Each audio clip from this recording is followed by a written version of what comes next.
के रमेश मिश्रा भी हैं, डॉक्टर राजाराम त्रिपाठी जी के पास पहुंचे। त्रिपाठी जी, पेंशन को लेकर पूरे देश के पेंशन कर्मी दिल्ली आ जाते हैं, क्या पेंशन की समस्या सरकार को टेंशन दे सकती है 2024 में? मुद्दा ये है आज हमारा। शिव कुमार जी, आपके मुद्दे पे मैं आ रहा हूं। पहले तो विक्रम भाई की मैं बात सुन रहा था और मनोज पंडित जी से चूंकि मैं व्यक्तिगत रूप से परिचित हूं, तो मैं बताऊं कि भाई पार्टी का मुद्दा अलग हो, लेकिन मनोज पंडित जी की मोटरसाइकिल और कार वो छुड़वा सकते हैं, बड़े सक्षम है वो, पहले से मैं बता दूं। लेकिन हाँ, ये मुद्दा बड़ा बड़ा है। मैं चाहूंगा शिव कुमार जी जिस मुद्दे पे लगातार बहस करवा रहे हैं, ये शिक्षा कर्मियों का जो मुद्दा है, मनोज जी जब आप नहीं थे प्रवक्ता तभी आप आया करते थे, तो ये बड़ा मुद्दा है और इस पर कार्यवाही करने की जरूरत है आप सबको अपने स्तर पे। आज जो मुद्दा रखे हैं, इस मुद्दे पर इतने भावुक हो जाते हैं मनोज जी, कुछ कह देते हैं कि क्या बताऊंगा मैं, क्या बताऊंगा, क्योंकि उन्होंने जितनी बातें सरकार से हो सकती हैं वो वहां तक पहुंचाई, यही उनकी जिम्मेदारी है। किसी भी प्रोग्राम में जाएं तो उसका क्या प्लस है क्या माइनस है, ये अगर उन्हें अच्छा लगता है, हालांकि इसमें कई प्रवक्ता टाल देते हैं, लेकिन हर बार मनोज जी ने जितनी बातें यहाँ हुई वो सब पहुंचाई। इस बात का मेरे पास विधिवत जी और सरकार तक पहुंचाने का ही काम कर सकते हैं, वो तो एक डाकिये हैं। सरकार की बात यहाँ रख देना, यहाँ की बात सरकार को पहुंचा देना, और तो प्रवक्ता मंत्री होता नहीं है, विभाग उसके अंदर होता नहीं है, वो जाए और साइन कर दे, लो विक्रम सिंह चेक ले जाओ, तनख्वाह निकाल लेना। जी शिव कुमार जी, पहले तो मैं क्षमा चाहूंगा आपसे, क्योंकि आज एक बहुत ही अति आवश्यक बड़ा कार्यक्रम में व्यस्त था, वहां छोड़ के आ रहा हूं मैं कार्यक्रम। वहां 3 मंत्री आए हुए हैं, मैंने कहा कि क्योंकि वादा था तो मुझे शामिल होना था। मैं ये कहना चाहूंगा कि ओल्ड पेंशन स्कीम के बारे में आपने जो रखा है बहुत बड़ा महत्वपूर्ण मुद्दा है। मैं आपको कोट करूंगा कि किसी भी राज्य में अगर उस राज्य का कर्मचारी नाराज है, अनुभव में आया है, तो उसने वोट की चोट बड़ी तगड़ी दी है, और चाहे सत्ता पे जो भी बैठा है, कर्मचारियों के वोट को कमतर ना आंके, पहली बात, क्योंकि एक कर्मचारी ओपिनियन लीडर होते हैं गांव में। ये जो किसी भी के पक्ष में जो माहौल बनता है ना, ये पढ़े लिखे होते हैं गांव में और इनकी राय बड़ी महत्वपूर्ण मानी जाती है। ये ओपिनियन लीडर है, पहली बात। दूसरी चीज, जो नेशनल मूवमेंट है ओल्ड पेंशन स्कीम का, भाई उनका एक बड़ा वाजिब तर्क है कि जब छत्तीसगढ़ में, झारखंड में, राजस्थान में ओल्ड पेंशन स्कीम लागू हो सकती है, तो ऐसी क्या दिक्कत है भाई, क्यों भाजपा शासित प्रदेशों में नहीं लागू हो रही? और जो मैं पहले बोला था कि कर्मचारियों की नाराजगी बड़ा असर डालती है, ये हिमाचल प्रदेश में ये ऑलरेडी आपने देखा है। माना जाता है कि वहां पे ओल्ड पेंशन क्या दिख रहा है? त्रिपाठी जी, आपके छत्तीसगढ़ में क्या दिख रहा है? भूपेश बघेल जी आपके फोटो ट्वीट करते हैं, आपको वो सबसे पढ़ा लिखा किसान होने का तमगा देते हैं, आपको हेलीकॉप्टर वाले किसान बताते हैं कि आप हेलीकॉप्टर खरीद के दवाइयां छिड़केंगे। तो ऐसे मुख्यमंत्री जो आपके फोटो लगातार ट्वीट कर रहे हैं पिछले 6 महीने से, तो आप क्या समझ रहे हैं छत्तीसगढ़ में उन्होंने लागू किया तो क्या इसका असर होगा ओल्ड पेंशन का? शिव कुमार जी, पहली बात तो जब मुझे राष्ट्रीय सर्वश्रेष्ठ किसान का अवार्ड मिला तो भाजपा ने दिया, मुझे भाजपा के केंद्र शासन ने दिया। लेकिन जब किसी राज्य के किसान को देश के सर्वश्रेष्ठ किसान का अवार्ड मिलता है तो निश्चित रूप से राज्य के मुखिया का सीना भी चौड़ा होता है, और इसीलिए उन्होंने मुझे बधाई दी।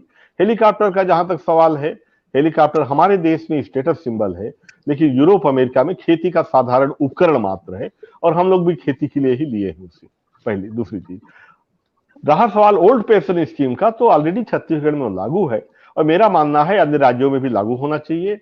मैं भाजपा के प्रवक्ता और जो भी बहस को देख रहे हैं उनको कहना चाहूंगा, अगर आप चाहते हैं कि कर्मचारी जो कि बहुत बड़ा वर्ग है वो वास्तव में उसकी परेशानियों का आप निजात चाहते हैं, तो ओल्ड पेंशन स्कीम लागू करें।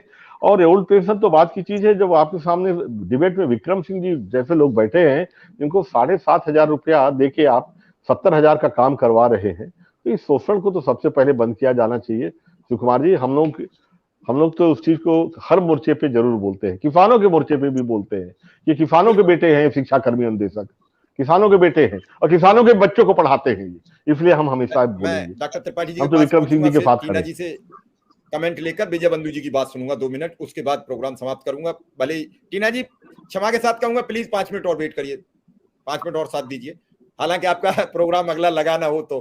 डॉक्टर त्रिपाठी जी, अभी शिक्षा मित्र अनुदेशक और सबका सवाल है एक ही, अगर चुनाव ना होता तो इनके लिए कोई सांसद पत्र नहीं लिखता। मैं बड़ी बेबाकी से बात करता हूं, ये सभी सांसदों ने इसी लालच में अभी पत्र मुख्यमंत्री और प्रधानमंत्री को लिख दिया उत्तर प्रदेश की ने कि चुनाव सर पर है, इनकी संख्या ज्यादा है, 2 लाख परिवार है, 75,000। टीना जी, एक और संगठन है जिसे हम ग्राम प्रहरी कहते हैं, लोगों ने चौकीदार लिखा था, जो उत्तर प्रदेश में चौकीदार के नाम से जाना जाता था, फिर उसका नाम जब चौकीदार सबने लिख लिया तो बदल दिया गया और उसका नाम ग्राम प्रहरी कर दिया गया, जिसे महज 2500 रुपया प्रति महीना मिलते हैं। आप नोट कर लीजिए, 2500 रुपया। इस महंगाई में 2500 रुपया से क्या होता होगा? डॉक्टर त्रिपाठी जी, आपने तो सबकी समस्याएं सुनी है, सबके हाल बेहाल हैं, लेकिन किसी की रोटी में, किसी की थाली में रोटी नहीं है, और जिसकी में रोटी है उसकी में सब्जी नहीं है, और जिसकी में सब्जी है उसके में नमक और प्याज नहीं है। कैसे जीवन चलेगा? 70% लोगों की थाली से सब्जी गायब है, सिर्फ रोटी रह गई है। ये आंकड़े सरकार के हैं, मेरे आंकड़े नहीं है, सरकार बता रही है। और उसके बाद आप देख रहे हैं किसान की आय दुगनी हो गई। आप तो दुगनी आय लिए बैठे होंगे, आपके तो 40 संगठनों से ज्यादा के आप संयोजक हैं, किसान की तो आय दुगनी हो गई। शिव कुमार जी, आपने किसान आंदोलन के समय भी एक एक बिंदु को कवर किया था, और अनुदेशक, शिक्षा मित्र, ग्राम प्रहरी उत्तर प्रदेश के, इन पर पिछले 2 सालों से लगातार कर रहे हैं कार्यक्रम। मेरे ख्याल से तो अगर सही तरीके से दस्तावेजीकरण और प्रतिनिधित्व हो तो आपने विश्व रिकॉर्ड बनाया है एक सिंगल पॉइंट पे। अब मैं जो भी यहाँ पे सारे प्रबुद्ध लोग बैठे हैं, मैं केवल रेखांकित इतना करूंगा, मैं 2 मिनट लूंगा कि हम भी टीना जी को सुनेंगे।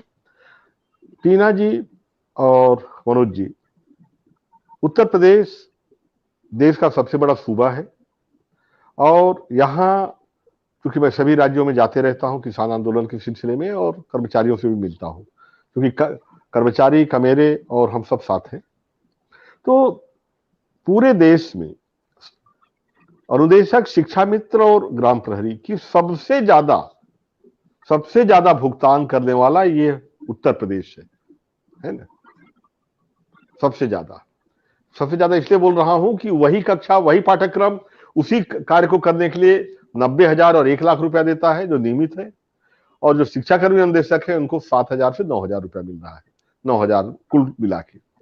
तो ये इंपेरिटी जो है, ये जो पक्षपात है, कोई 10%, 20% का नहीं है, ये तकरीबन 8 से 10 गुना, मतलब ऐसा शोषण अगर कोई कर्मचारी का कारपोरेट करता, ऐसा शोषण अगर कोई कारखानेदार करता, ऐसा शोषण कोई व्यापारी करता, तो वह जेल के शिक्षे में होता। लेकिन ऐसा शोषण राज्य कर रहा है, स्टेट कर रहा है, और वो शासन, वो मंत्री, वो विधायक जो कि संविधान की कसम खाते हैं, जहां लिखा गया है कि एक कल्याणकारी राज्य की अवधारणा को हम पूर्ण करेंगे।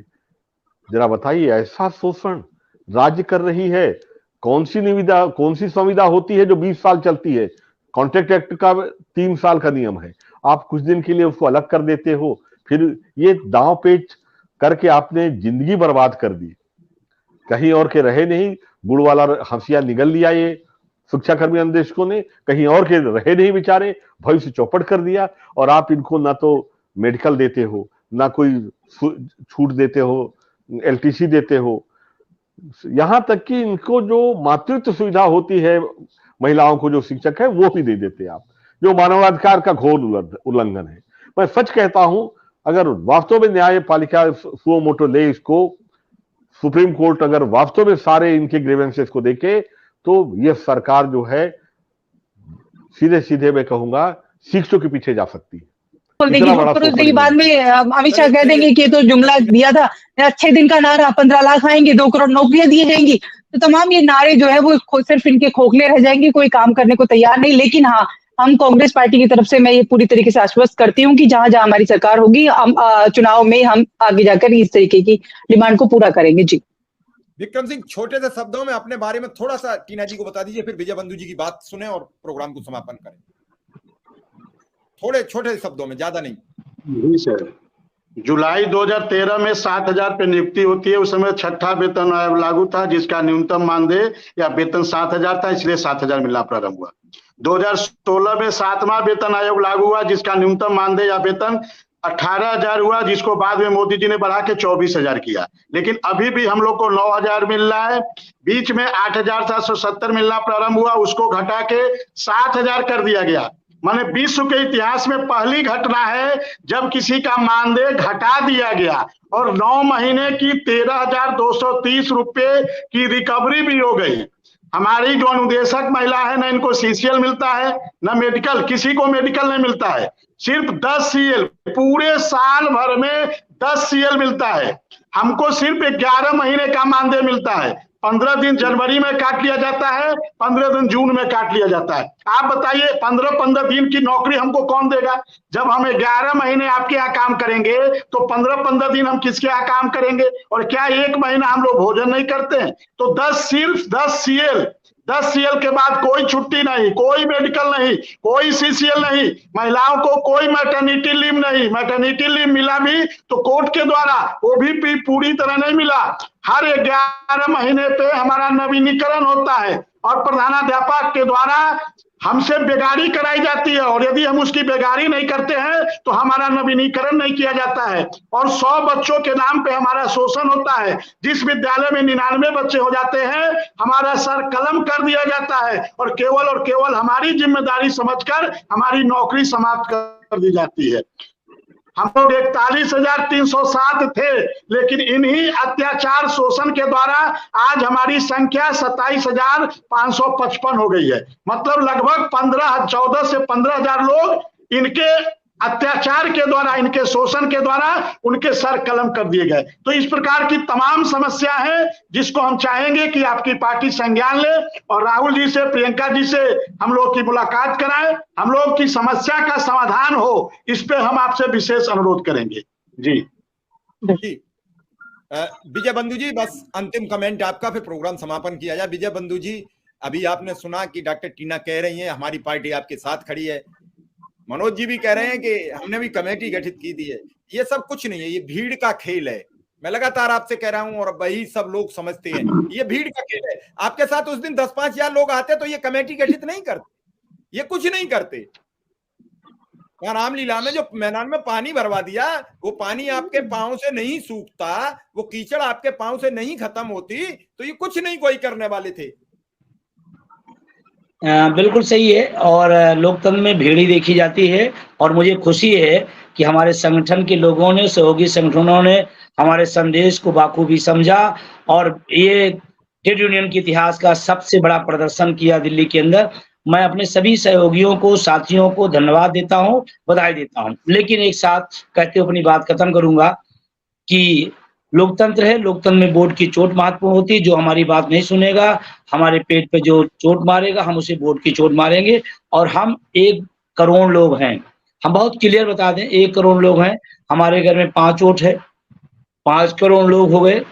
हमने अपने साथियों को निर्देश दे रखा है कि 5-5 और तैयार करना है। अरे भाई, नेता, विधायक, सांसद बनने के लिए हजारों लोगों को पैर छूटा है। अगर कर्मचारी नाराज हो गए तो सरकार चली जाएगी, आपका तो आंकड़ा ये कह रहा है। भाई एक जगह 20 करोड़ वोट है, एक जगह 30 करोड़ वोट है, 10 करोड़ आप निकाल रहे हो, फिर आप मैं वही कह रहा हूँ, फिर वोट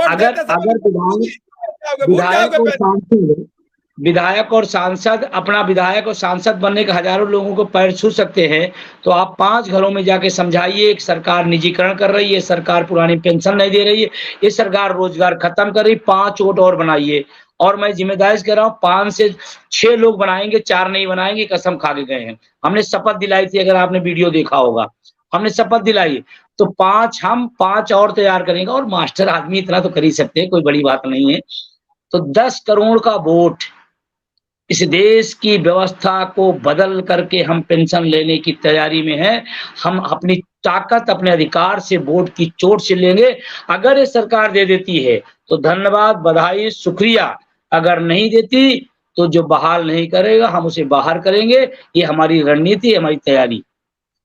चलिए, आप सबका, टीना जी का, डॉक्टर राजाराम त्रिपाठी जी का, विजय बंधु जी का, रमेश मिश्रा जी का, विक्रम सिंह का, सुरेंद्र दुबे जी का, मनोज पंडित जी का भी बहुत बहुत आभार। कल फिर हाजिर रहेंगे, लेकिन मुद्दे पर ही बात करूंगा, सिर्फ मुद्दे पर बात करूंगा और कर्मचारियों के हित की बात करूंगा। आपसे विदा लूंगा। सादर नमस्कार।